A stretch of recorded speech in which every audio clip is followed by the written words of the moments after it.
नाज़रीन, ब्रेक के बाद आपका खैर मकदम है और आप रमज़ान की खसूसी नशरियात देख रहे हैं। रमज़ान के रंग हमारे साथ खसूसी ताउन किया है पाक रेजिडेंस ने। पाक रेजिडेंस एक ऐसी रियल स्टेट फर्म है जो बहुत से लोगों के लिए आसानी इस तरह से पैदा कर रही है कि आपको 4 साल आसान इकसात पर लाहौर की 5 डिफरेंट लोकेशंस पर घर दिए जा रहे हैं।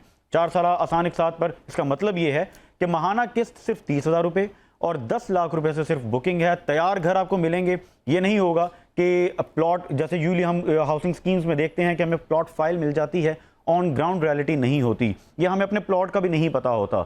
इसमें डिफरेंट ये है कि आपको अपने घर का भी पता होगा, आपको हाउस नंबर दिया जाता है, बुकिंग के वक्त हाउस दिखा के बुक किया जाता है आपकी आंखों के सामने। उसमें जो उसका फ्रंट एलिवेशन है वो चेंज करवा सकते हैं, उसमें चंद एक चीज़ें जो आप चेंजिंग भी करवाना चाहें मॉडिफाई भी करवा सकते हैं। इस तरह की एक ऑफर है और इसके साथ साथ बहुत इंपॉर्टेंट पॉइंट और वो ये है कि 50% अमाउंट पर आपको कब्जा दिया जा रहा है।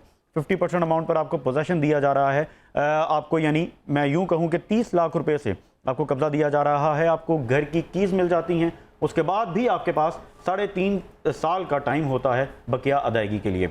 अपनी नशरियात को आगे लेके चलेंगे। आज चूँकि वालदैन की खिदमत के हवाले से बात हो रही है और इसके साथ साथ औलाद के हकूक़ के हवाले से भी बात हो रही है। हुज़ूर अकरम सल्लल्लाहु अलैहि वसल्लम फरमाते हैं कि जिसका मफ़हूम है कि जिस शख्स ने अपने वालदैन को गाली दी उसके सर पर जहन्नुम में इस कदर आग के अंगारे होंगे जिस तरह के आसमान से बारिश बरसती है। अल्लाहु अकबर। तो मकाम और मर्तबे पे बात हो रही है वालदैन के, और इसके साथ साथ औलाद के क्या हुकूक हैं इस पर भी हमने बात करनी है। लेकिन यहाँ पर मैं थोड़ा सा ऐड रिजवान करती चाहूँ कि अगर हम आजकल देखें तो ये गालियाँ तो ये बहुत कॉमन है, ये कल्चर हमारे यहाँ पर बहुत कॉमन है। And I have seen in my surroundings के वहाँ पर अगर आप देखें ना तो सियासी इख्तलाफात स्पेशली जहाँ पर आते हैं कि अगर बाप एक पार्टी को सपोर्ट कर रहा है, बेटा एक पार्टी को सपोर्ट कर रहा है, तो वो बेटा इतना एग्रेसिव हो गया है कि वो बाप की इज्जत और वो जो हुर्मत जो अल्लाह ताला ने बयान किया वो दायरे से निकल जाता है। तो मैं कह रही हूं गाली तो बहुत छोटी बात है। एक और बात भी रुमा इसमें कि आज के जो नौजवान नस्ल है वो खुद को शायद बहुत ज्यादा पढ़ा लिखा समझती है, या वो समझती है कि सोशल मीडिया का दौर है या डिजिटल दौर है, तो वालदैन को तो इन चीजों का पता नहीं है। लेकिन उनका तजुर्बा होता है। आज से पहले भी वालदैन जो रहे, क्या इसका मतलब ये है कि उन्होंने आपको पाल पोस के बड़ा किया तब ये मामलात नहीं थे? तो आपने बताना है एक बच्चे को वो उंगली पकड़ कर चलना सिखा सकते हैं, उसे बोलना सिखा सकते हैं। जब तुम्हारे अंदर जान नहीं होती तो वो तरोताज़ा तुम्हें रखते हैं, ठीक है, तुम्हारा इतना ख्याल और एहतमाम करते हैं, वो चीज़ें इंसान भूल जाता है। और आप ये सारे मिल के पूरी औलाद एक अपने वालिद को या अपनी वालदा को नहीं संभाल सकते। मकाम क्या है और हालात क्या हैं। बिल्कुल यही बात है। और इसके साथ साथ एक आप और चीज़ देखें कि अगर जहाँ पर 4-5 बेटे हों या चलें 2-3 ही बेटे हों ना, तो वो बुढ़ापे में अगर अकेली माँ या बाप रहे अजाब बन जाता है। एक कहता अच्छा तुम खाना खिला दो, एक दिन मेरे पास रह लेंगी, एक हफ्ता मेरे पास। ये भी चीजें हमारे मुआशरे में पहले भी थी, लेकिन with the passage of time बदबख्ती है लोगों, ये कॉमन होती जा रही है और बदनसीब है। बिल्कुल आप ठीक कह रहे हैं कि बदनसीब है, ऐसे लोग बदबख्त हैं। एनी हाउ मुफ्ती साहब की तरफ ही आएंगे। मुफ्ती साहब मैं आपसे यहाँ पर एक और चीज पूछना चाह रही हूँ कि अभी हम जिस तरह से बात कर रहे हैं कुछ सियासी इख्तलाफात की बुनियाद या चले कुछ भी हो जाए, बच्चे अगर माँ बाप की इज्जत नहीं कर छोटा मोटा इख्तलाफ हो जाना वो हर जगह हो जाता है, लेकिन उससे अगर आप बढ़ जाते हैं और आप गालम गलोच पर आ जाते हैं और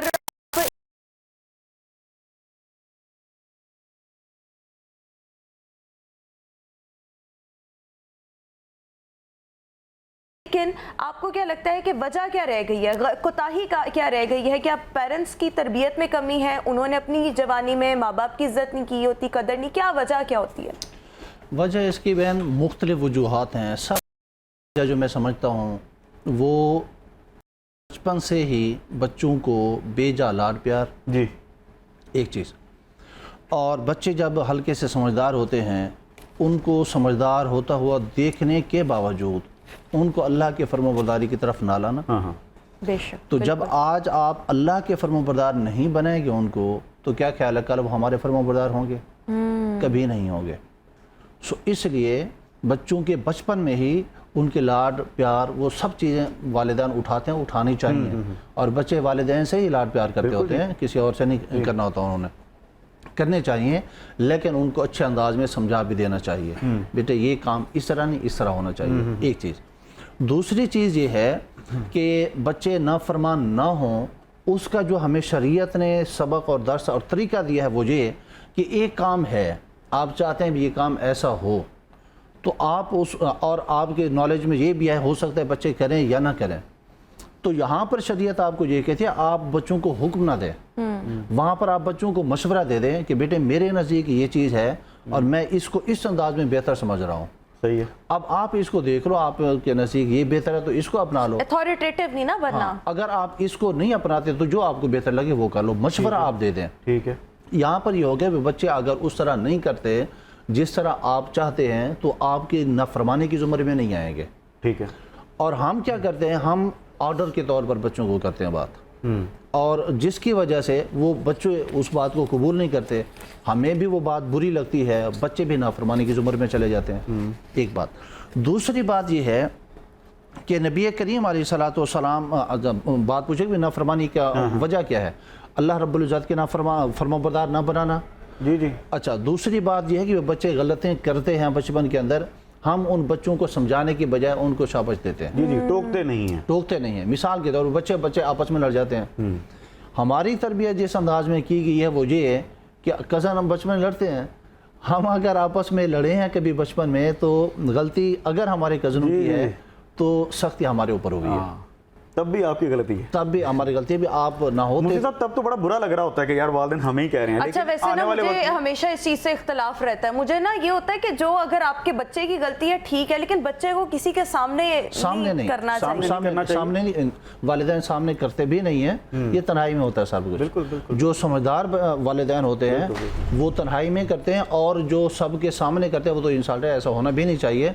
एक बात। दूसरी बात यह है जब बच्चे की गलती पर आप दूसरों के सामने उसको कहते हैं गलत होया किता तो क्यों होया, हाँ, ये भी इसका नतीजा फिर हम अपने बुढ़ापे के अंदर भुगत रहे होते हैं। पहले हम अपने बच्चों को दूसरों के ऊपर जो है तारी करते हैं और हावी करते हैं, और वो बच्चे जो है वो जब उनकी झिझक उतर जाती है, किसी के भी साथ बदतमीजी करके आ जाते हैं, हम उनको सपोर्ट करते हैं। बिल्कुल। मुझे यही आपकी बात में पहले अर्ज कर रहा था कि उस वक्त तो बहुत बुरा लग रहा होता है कि पेरेंट्स हमें ही टोकते हैं या हमें ही रोकते हैं, मगर जब साहिब औलाद हो जाते हैं तब अंदाज़ा होता है कि यार वो बिल्कुल सही थे और तब मामला बिल्कुल ठीक था। वो उस इंसान की लर्निंग हो जाती है, सीख जाता है, और प्रैक्टिकल हो रहा होता है ना। जी हाँ। वैसे भी नाज़रीन, वो एक शेर है कि किसी के हिस्से मकान आया, किसी के हिस्से दुकान आई, मैं घर में सबसे छोटा था, मेरे हिस्से में माँ आई। तो उन दुकानों और मकानों का क्या करना है आपने कि जिसकी दुआओं के फैज़ और जिसके मैं समझता हूँ पैरों की मिट्टी के सदके आपको ये चीज़ें मिलती हैं, तो आप माँ को ही भूल जाते हैं, माँ को उसी घर से निकाल देते हैं कि जिसके सदके आपको सारी चीज़ें मिलती हैं। तो ऐसे मकानों का आपने क्या करना है, आप तो खिदमत करके जन्नत में अपने मकान बनाएं, और वो फिर उरूज है, और माँ की मोहब्बत दुनिया में भी उरूज है, खैर है, बरकत है, और यही मोहब्बत लाजवाल मोहब्बत है। मुफ्ती साहब, एक और सवाल बड़ा ज़रूरी है, मैं चाहता हूँ इस पर रोशनी डालें कि ये हदीस मुबारक है, सही हदीस है इसके हवाले से कि माँ बाप के चेहरे को देखना हज मकबूल तक का सवाब है। मैं चाहता हूँ इस पर थोड़ी वजाहत फरमा दीजिए। जी, रिवायात के अंदर ये मौजूद है। ठीक है। अगर हम इस हदीस मुबारक को सही हदीस ना भी माने, ठीक है, ज़ईफ़ भी माने, ठीक है, तब भी ज़ईफ़ हदीस जो है वो फ़ज़ाइल आमाल के अंदर काबिल कबूल होती हैं। बिल्कुल ठीक। और ये वालिदैन की इज़्ज़त और एहतराम जो है ये फ़ज़ाइल आमाल में से है। सही। और इज़्ज़त और एहतराम सिर्फ फ़ज़ाइल आमाल में से भी नहीं है, जो जैसे शुरू में मैंने आयत मुबारक पढ़ी है उसमें तो फ़र्ज़ है। बिल्कुल ठीक। वालिदैन के साथ उसने सलूक करना ये फ़र्ज़ है। और अल्लाह रब्बुल इज़्ज़त ने अल्लाह के महबूब अलैहिस्सलातु वस्सलाम की वो हदीस मुबारक याद करें कि करीम आका अलैहिस्सलातु वस्सलाम ने फरमाया कि काश आज मेरी माँ जिंदा होती, वाह वाह वाह, मैं नमाज इशा पढ़ रहा होता और एक रकात पढ़ चुका होता, दूसरी रकात में पहुँचता और मेरी माँ मुझे आवाज़ देती, ए मोहम्मद, अल्लाहु अकबर, मैं नमाज को छोड़कर अपनी वालदा की कदम में हाजिर हो जाता। अब एक तरफ अल्लाह की इबादत है और दूसरी तरफ अल्लाह के बंदे हैं और हमारे पेरेंट्स हैं, हमारे वालिदैन हैं। तो अब यहाँ पर इस बात में इख्तिलाफ करना कि वालिदैन के चेहरे को देखना इबादत है या नहीं है, मेरे ख्याल में अकल से मावरा बात है। बिल्कुल ठीक है। वालिदैन के साथ जिस तरह भी हुस्न सलूक करें वो काबिल कबूल है और अजर व सवाब है, और अजर देने वाली ज़ात अल्लाह रब्बुल इज़्ज़त की ज़ात। बिल्कुल ठीक। अच्छा, एक छोटी सी चीज़ मुफ्ती साहब, मैंने ये थोड़ा सा अपनी रहनुमाई के लिए एक सवाल आपसे करने लगी हूँ जो मैंने किसी से बात सुनी हुई है, और वो ये कि जब ऐसे कभी होता है कि सास बहू के इख्तलाफात एक लेवल से बहुत आगे चले जाएँ, और अगर बेटे को माँ कहे कि इसको तलाक दे दो तो बेटे को हुक्म है कि तलाक दे देनी चाहिए, वो बाद में अल्लाह उस औरत से, यानी जो माँ है उसकी जिसने ये हुक्म दिया अपने बेटे को, वो उससे खुद ही निपट लेगा। लेकिन मतलब अगर वो सही है गलत है, बहू सही है गलत है, आप उसके कहने पे दे दें। इस चीज़ से जिसने मुझसे ये बात की, मैंने थोड़ा सा इख्तलाफ किया कि उस लड़की का क्या कसूर है, हो सकता है वो सास ही ठीक ना हो। लेकिन मैं आपसे रहनुमाई हासिल करना चाहती हूँ कि क्या वाकई ऐसा कोई हुक्म है? इस हवाले से पहली बात तो ये है कि दीन इस्लाम ने हमें कुछ उसूल दिए हैं। उन उसूलों को जब हम अपनाते हैं तो इस तरह की नौबतें नहीं आती हैं। ठीक है। और नबी करीम अलैहिस्सलाम की बारगाह में साहबी हाजिर हुए और आकर अर्ज़ करने लगे, या रसूलुल्लाह सल्लल्लाहु अलैहि वसल्लम, मैं कमाता हूँ और वालिदैन जो है, मेरे वालिद मोहतरम जो है उसमें से मेरी इजाज़त और खुशी के बगैर ले लेते हैं। और एक और वाक़या इस तरह का पेश आया कि मेरे वालिद साहब चाहते हैं कि मैं अपनी बीवी को छोड़ दूँ, तो आप इस पर क्या इरशाद फरमाते हैं? तो नबी करीम अलैहिस्सलाम ने इरशाद फरमाया, अंता व मालुका लि अबीका, तू और तेरा माल सब तेरे बाप के हैं, तेरे वालिदैन के हैं। एक बात। आपकी जो बात है कि हमें ऐसे तलाक जो है ऐसा मामला है जो जायज़ और हलाल कामों में अल्लाह रब्बुल इज़्ज़त को सबसे ज़्यादा नापसंद है। बिल्कुल ठीक। हमें जो सास है वो भी एक औरत है। औरत को इस कदर सफाक नहीं होना चाहिए कि बिला वजह किसी की बेटी, किसी की बहन के घर को उजाड़ने के लिए इस हद तक वो चली जाए। इख्तलाफात होते हैं, होने भी चाहिए और इसको कबूल भी करना चाहिए। कबूल करना चाहिए, वो सास की सूरत में हो या बहू की सूरत में हो, कबूल करना चाहिए।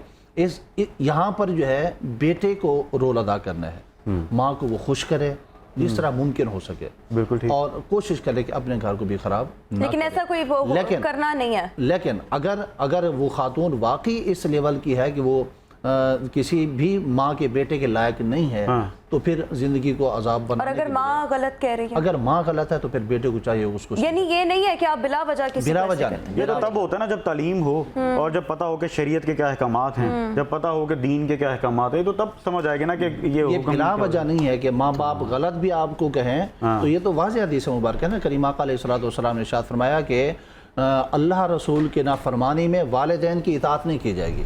बिल्कुल ठीक। अगर फर्माबरदारी वाला नेकी का कोई हुक्म देते हैं उस पर फौरन अमल किया जाएगा, ना फरमानी का अगर कोई हुक्म देते हैं तो ना फरमानी और गुनाह का काम। बिल्कुल। मुझसे कुछ औलाद के हकूक़ के हवाले से भी मैं चाहता हूँ रोशनी फरमा दीजिए ज़रा क्विकली कि औलाद के क्या हकूक़ हैं, वालिदैन को किन चीज़ों का ख्याल रखना है, मुश्किलात में भी और आसानी में भी। औलाद किसी भी इंसान का मुस्तकबिल होता है। बिल्कुल ठीक। और इंसान की एक खेती होती है, जो वो बो रहा में उसने वो जो है वो उसका सिला और अजर लेना होता है। हाँ। औलाद की तालीम और तरबियत के लिए औलाद के हुकूक इंतहाई अहम है। जिस तरह वालिदैन के हुकूक अहम हैं, इसी तरह औलाद के भी हुकूक हैं। ये नहीं कि वालिदैन ये कि हमारे ही हक हैं, औलाद का कोई हक नहीं, ऐसा नहीं है। वालिदैन औलाद के लिए ज़रूरी है कि जब बच्चा पैदा होता है, बल्कि पैदा होने से भी पहले जो मामलात वालिदैन गुजार रहे होते हैं उसका असर वो बच्चा के जो अभी माँ के पेट में है उसके ऊपर असरअंदाज हो रहे होते हैं। इसकी ज़िंदा मिसाल हुज़ूर सैयद गौस आज़म रज़ी अल्लाह तआला अन्हु की सीरत मुबारक से हमें मिलती है। जब आप तशरीफ़ लाए दुनिया के अंदर और पैदा हुए और मकतब में पढ़ने के लिए जाते हैं, उस्ताद मोहतरम पढ़ाते हैं तो आप वो भी पढ़ते हैं, उससे आगे भी पढ़ते चले जाते हैं, यहाँ तक कि वो 18 पारे उस्ताद गिरामी को सुना देते हैं। सुभान अल्लाह, सुभान अल्लाह। वो हैरान होते हैं भी बेटे ये कैसे? तो कहने लगे कि भी मैं जब पैदा हुआ, मेरे पैदाइश से भी पहले मेरी वालिदा मोहतरमा ये पढ़ा करती थी, बार बार पढ़ा करती थी, और जब मैं पैदा हो गया तब भी मैं ये सुनता रहा। ये सुनते सुनते अल्लाह रब्बुल इज़्ज़त ने ये करम फरमाया है कि अगरचे ये करामत भी हम इसको कह सकते हैं, ये करामत है। तो ये सबसे पहली बात ये कि वालिदैन जिस तरह की ज़िंदगी गुजार रहे होते हैं शादी के फ़ौरन बाद, वो असरात हमारी औलादों के ऊपर मुरतब होना शुरू हो जाते हैं। बच्चा पैदा हो गया, पैदा होने के बाद हमें किस तरह उसकी तालीम, तरबियत, परवरिश करनी है, शुरू से ही हमें ये चीज़ें देखनी होगी। शुरू से ही देखनी होगी कि माँ के मामलात कैसे हैं, बाप के कैसे हैं, इनका जो बच्चे के लिए खुराक का इंतज़ाम करने जा रहे हैं वो कैसा है, बच्चे की तालीम तरबियत किस माहौल में कर रहे हैं। क्या आप इस तरह ज़्यादा इस तरह बिजी तो नहीं है कि आपके पास बच्चों के लिए कोई टाइम नहीं है और आपके दूसरे मसरूफियात जो है वो। ये बहुत खूबसूरत बात आपने की कि माहौल, नाज़रीन इसमें बड़ा ज़रूरी होता है कि हम सिर्फ बातों से ही तरबियत नहीं करते, हम अपने एक्शन से, बच्चे जो पेरेंट्स को जिस तरह से देखते हैं वो उनकी तरबियत ही हो रही होती है। आपने माहौल उनको देना है, और आज के दौर में तो बड़ा ज़रूरी है कि हमने अगर दीनी तरबियत भी करनी है बच्चों की तो हम उनके लिए माहौल भी प्रोवाइड करें, जितना डिजिटलाइज हो चुका है हमारा माशरा। नाज़रीन, यहाँ वक्त एक छोटे से ब्रेक का, ब्रेक के बाद हाजिर होंगे, गुफ्तगू का सिलसिला इसी तरह जारी रहेगा।